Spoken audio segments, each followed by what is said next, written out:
Anak lambat dalam belajar membaca. Sesuai dengan pengalaman saya,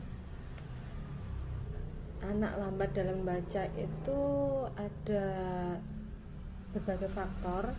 Bisa dari anaknya sendiri, bisa dari pendamping atau guru, bisa dari teknik yang dipakai, teknik dalam dalam mengajari anak metode belajar membaca itu, dan juga bisa dari orang tuanya juga. Jadi ini sangat mendukung, semuanya bersinergi.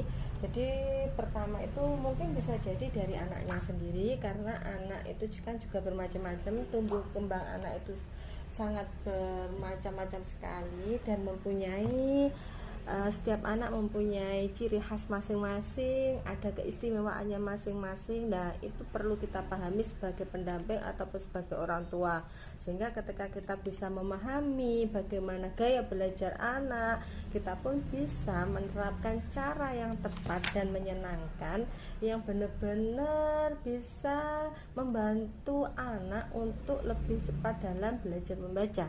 Seperti itu. Nah, selain faktor anak, setiap anak mempunyai ciri khas berbeda, itu juga harus kita pahami, karena faktor anak ini juga mempengaruhi cepat lambatnya anak dalam belajar membaca.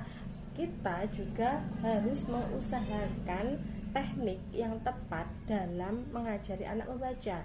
Teknik seperti apa yang tepat? Yaitu teknik yang mudah, yang cepat dan menyenangkan buat anak, sehingga anak pun merasa tidak kesulitan ketika belajar membaca, seperti itu. Dan itu juga yang harus kita pahami. Selain itu juga butuh pendamping, tutor atau guru yang benar-benar paham bagaimana karakteristik anak, juga paham bagaimana teknik dalam mengajarkan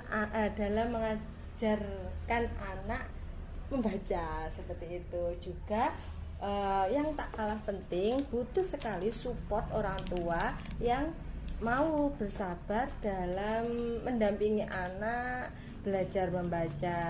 Saya kira sekian dari saya, semoga bermanfaat. Wassalamualaikum warahmatullahi wabarakatuh.